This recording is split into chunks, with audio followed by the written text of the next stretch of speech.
សូមជម្រាបសួរពុកម៉ែបងប្អូន នៅពេលនេះខ្ញុំបាទនឹងលើកយកតម្រូវឆ្នោតវៀតណាម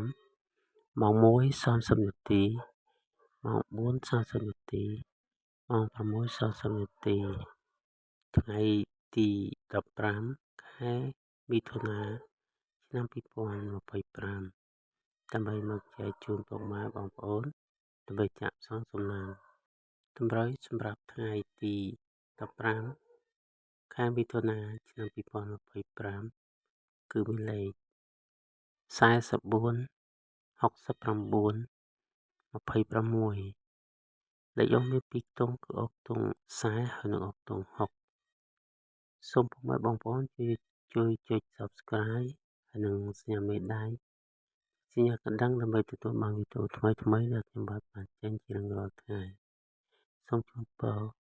សម្រាប់ពុកម៉ែបងប្អូនមានសំណាងល្អគ្រប់ក្រុមគ្រួសារ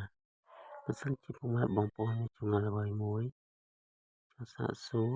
សូមខមមិននៅខាងក្រោមសូមអភ័យទោសចំពោះការខុសឆ្គងដោយអចេតនាណាមួយសូមអរគុណសូមជម្រាបលា